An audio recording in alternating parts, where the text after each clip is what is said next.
Hey guys, in this video I want to talk about how to factor. We've done a lot of factoring all year with quadratics and with different types of functions like cubic functions or higher polynomials. I'm going to do a quick review here of a little bit of everything. So here are some examples that you're going to be able to see. Some of you, we spoke a lot about quadratics, binomials, differences in quadratics or differences in squares, and other possible terms. So if you want to skip around and go to the ones that you need help with and review, I'm going to put additional problems for every one of those slides to help you review a little bit more in depth if you want more examples of this, or more examples of these kinds, or more examples of these kinds. I specifically took these examples from your homework so that if you have any questions about how to factor certain parts of the problem, you can come here and get your help. All right, let's get started. So let's start with some very basic terms. How do you factor monomials or a single term? So what you did back in middle school is you found the factors, and a factor is basically two or three or however many terms that multiply together to give you the original number. So 36 can be split up into multiple options. You can factor it as 4 times 9. You can factor this as 3 times 12. You can factor it as 6 times 6. You have multiple options, 2 times 18. A factor is basically terms that can multiply together to give you the original term. So here we have 2 times 12 and 3 times 8, 4 times, you have a lot of options. Once you start adding variables, you can split these variables into like x times x. Or in this other case, you have a number and a variable. You can split this as 3x times 4x squared. Or if you want to do 2 times 6, and then x times x times x. As I said, factors are just terms that multiply together to give you the original term. So we are looking for factors that multiply to give you the original term. The purpose of factoring is to be able to find something in simpler form so you can cancel things out in fractions or numerators and denominators or between functions, see what they have in common, cancel those things out to be able to simplify your problem. So we're going to take the same idea of what multiplies to give you the original number. What two terms multiply to give you the original term you're dealing with? Right? 4 times 6 is 24. But now we're going to extend it to higher order functions. So binomials, trinomials, and higher level of equations. So here's an example of quadratics. We did a lot about this, and we spent actually a whole 6 weeks doing this. So here's a quick review. When you see a quadratic with 3 different terms, or a trinomial, we're going to separate this in 2 columns. This is where we did the 3 columns. And we found the factors of the first term, which was x times x. And then we found the factors of the third term, or the third column. And here we have a lot of options. We have 2 times 10, 4 times 5, 20 times 1. You have many options, but you want to find the number or the options that it's going to give you so that when you cross multiply, it gives you this term here in the middle. You want to make sure that they add up to negative 9x. So I want to make sure that both of these are negative, because negative times a negative is positive 20. And when you cross multiply, you'll have negative 5x. You'll have negative 4x. Notice how these add up to give you negative 9x. Now, all that is necessary here, you just need the outside columns. So we're going to erase this in the middle, and my solution is going to come down to the x minus 4 and the x minus 5. These are the factors that I'm dealing with for the quadratic function. So, as you progress, split this into 2 columns. Find the factors of the first term, 2x times x. What are the factors of 30? Well, you have 2 times 15. You have 3 times 10. you have 6 times 5, you have multiple options. And sometimes multiple options work. You don't need one specific type of answer so that they cross multiply and add up to this b term in the middle. It doesn't have to. Sometimes you can use any combination of here that multiply and combine with this 2x and the x to still give you the 4x. So whatever answer you get doesn't have to be the same as mine. It can sometimes separate and be differently. So I am going to go with 6 times 5. Because if we cross multiply, right, this 5 times 2x becomes 10x.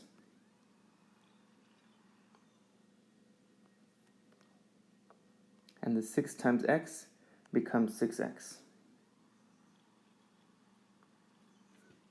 Now, this 30 has to be a negative number.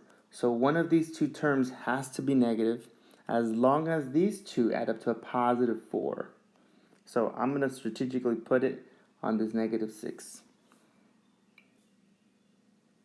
Because if you notice, this 10x minus 6x gives you positive 4x. And negative 6 times positive 5 is negative 30. Again, my factors do not involve the terms in the middle. This is just to check my work. My factors are the terms on the outside. So my solution comes down to 2x minus 6 and x plus 5. Now, hopefully after doing this a lot, you feel comfortable enough to where you can do this in your head and you can start realizing patterns. Like 6 is 2 times 3, and I know that 2 times 3 is going to also add up to 5x. So hopefully by now, if not by the end of the school year, you're already doing things in your head where you can ignore the columns and cross multiplying and checking to see if they work, and instead you can just do this all in one step. Now, if you're not there yet, that's okay. Do your 3 columns and continue your process until you get some check and see if it adds up to letter B. Remember, find the factors of A, find the factors of C. If they cross, multiply, and add up to B, it was meant to be. All right, moving on. So here's an example of what happens when we have 2 terms. How do we do this when we don't have 3 terms? We don't have 3 columns. We can't solve this using the 3 column thing, right? This is not doable. So how do we do it then? So here, what you want to do, let me just clear this for a second. I cannot do the 3 columns. So what I'm going to focus on is, do any of these 2 terms have anything in common? Does the 5x and the 25 have anything in common? And I notice that they both have a factor of 5 in them. 5 is divisible by 5, and 25 is divisible by 5. So what I'm going to do when I have 2 terms is I'm going to factor out that common term. And I'm going to start off with the 5. Now, 5 times what gives you 5x? Just x. And then 5 times what is going to give me negative 25? And I'm looking for the negative 5.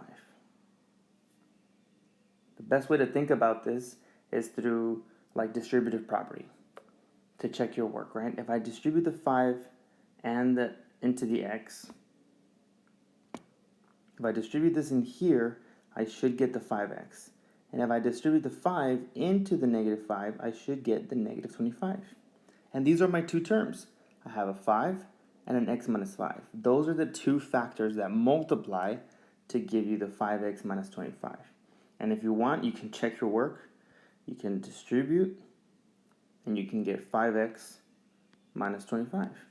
Remember, factors are just 2 terms that multiply together to give you the original term. And here we have our 2 terms. We have the 5 is my first term, and then x minus 5 is my next term. Just like we did before with the 36, 6 times 6 is 36. Here we have 5 and x minus 5. Those are the 2 terms that we're dealing with. But now it's a little bit more complex because we're dealing with variables. So let's try a few examples. Below it we have 3x minus 16. what do these two terms have in common? Well, they're both divisible by 3.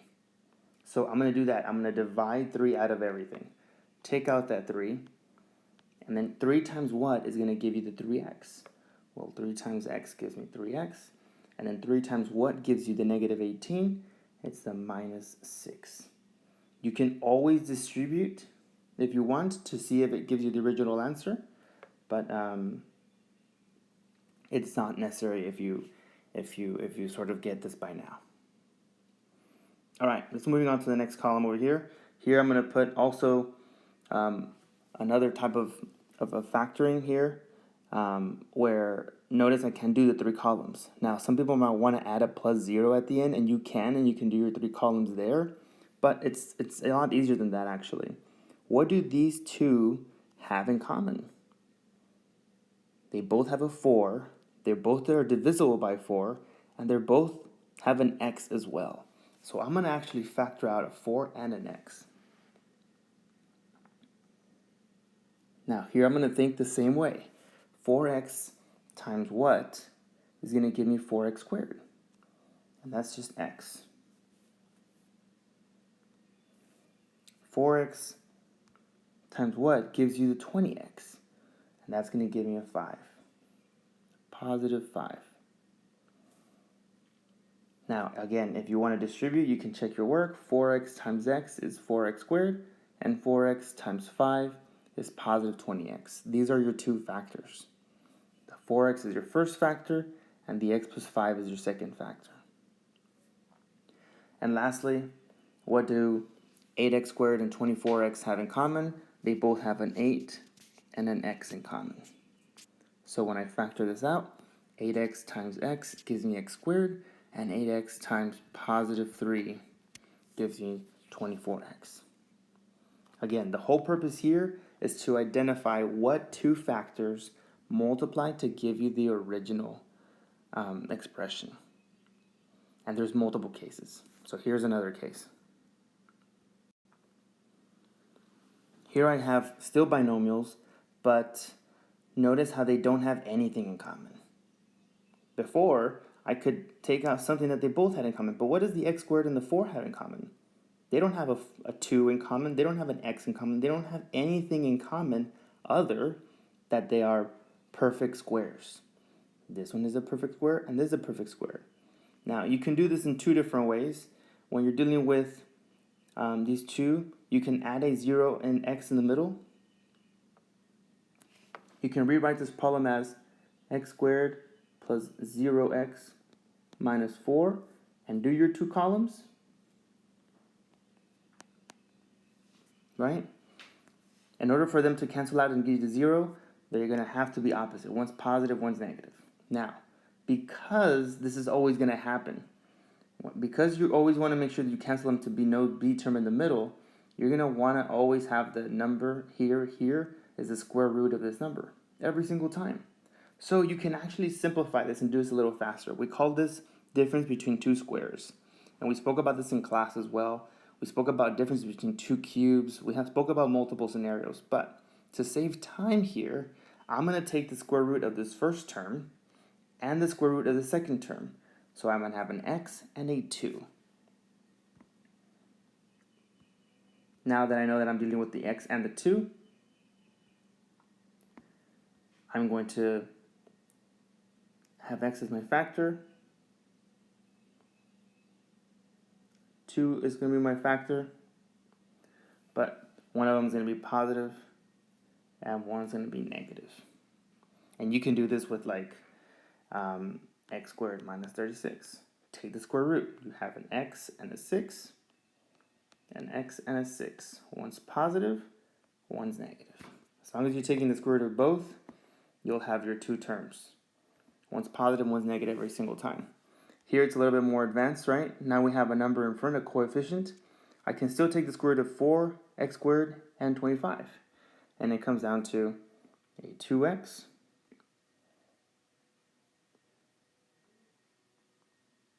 right? The square root of 4 is 2. The square root of x squared is x. The square root of 25 is 5. So I'm going to put a 5 here and here. and one of them will be positive, and one of them will be negative. Again, notice how we have two factors, 2x plus 5 and 2x minus 25. They multiply together to give you this. If you want to check your work, you can do box method, multiply it all out, and see how it gives you the 4x squared minus 25. Okay, so here we're going to have the very last scenario of what's going to help you with your homework. So we have higher powered polynomials. We are not going to do 3 columns here. Finding 3 columns method only works or helpful for quadratics. Notice how this is not a quadratic. This is an x to the 5th power. This x to the 4th, x to the cube. These are higher polynomials. So the first thing that I want to do is do these 3 terms have anything in common that I can factor out? Is there something that all 3 terms have in common that would simplify this equation? And yes, they all have some sort of x value in there. Now, what is the highest x value that they all share in common? This is the highest x value that there is, but x cubed fits into every single one of those terms. So I'm going to actually factor out the x cubed. When I factor out the x cubed, remember, I'm trying to see the distributive property, x cubed times what is going to give me x to the 5th, and that is x squared. Similarly, x cubed times what here in the middle is going to give me a negative 2x squared. Well, I need to add a negative 2, and this x cubed and this x to the 4th is only missing an x. So I'm going to put a negative 2x. And then lastly, x cubed times what gives you negative 8x cubed. Well, the only thing that's missing is a negative 8. So I'm going to add the negative 8 in here. Again, if you distribute, you should be able to get x to the 5th, negative 2x to the 4th, and negative 8x squared. Negative 8x cubed. Now, notice how here, inside the parentheses, I found my 2 factors, but inside the parentheses, I also have a quadratic, which I can also factor. You can make your 3 columns here and solve this. Now, if by now you can do this in your head, you'll have x cubed, x times 4, x with 4, and x with 2. Because 4 times 2 gives you the 8, right? Now, I need this to be a negative 2, so when I combine these two, I have to get a negative. So I'm going to make this one a minus and this one a plus. If you want to do your 3 columns, do the 3 columns. But this is how you find the factors. 3 different factors in this case. What multiplies together to give you this function? Let's try one last one. So, what do all these 3 terms have in common? They all have an x cubed in common. X cubed fits into every single one of these terms. So let's take out the x cubed. X cubed times what multiplies to give me x to the 5th? And that's x squared. X cubed times what gives me 7x to the 4th? Well, we're missing the 7, and we're missing one more x value. So we're going to make that a 7x. And then lastly, x cubed times what gives you 10x cubed? All we're missing, we already have an x cubed in here. We're just missing the 10. So we're going to include a positive 10. So here I have 2 factors, x cubed and this x squared plus 7x plus 10. Can I factor this one as well? Can I continue to find 2 more factors for this quadratic? And the answer is yes. So when you do your 3 columns, you'll have x cubed brings it down. You'll have for 10, you get 2 times 5. And I know 2 times 5 will also add up to 7. So I have x plus 5, x plus 2. And here I have my 3 terms, or my 3 factors that multiply for this one. They're all usually going to have just two terms that multiply, but as you get into the higher powered trinomials, you're going to have to start doing an extra factor. So you can simplify to even further. Now, all of these examples that I just did will be very helpful in how to solve them for your homework. But I'm going to show you another one. Here we're not going to talk about these, but I want to give you a quick refresher. We also spoke about how to factor cubic expressions. And we spoke about two different methods. Now, I'm not going to solve these. I'm just going to give you a quick overview just to so you can bring some of this back from wherever it is in your brain. For this 4-term one, we did by grouping, where we split into 2 parts. And then over here, we did this using the SOAP method, where we found the cube root of x cubed, the cube root of 27, and then you did same, opposite, always positive. Right? We did this other method, and over here through grouping, we grouped the stuff on the left. What do they have in common? And then in the end, what do those 2 terms have in common? And hopefully that's enough of a refresher. But if we need to do examples more like cubic, I can do an extra video just to solve cubic functions. In the end, all of these are a quick refresher on how to help you to solve your homework assignment. If you have any other questions, let me know. If this video was helpful, make sure you click the link, click the like button below, or leave me any comments if you want me to do any more examples. All right, guys, hope this helps. Calculator.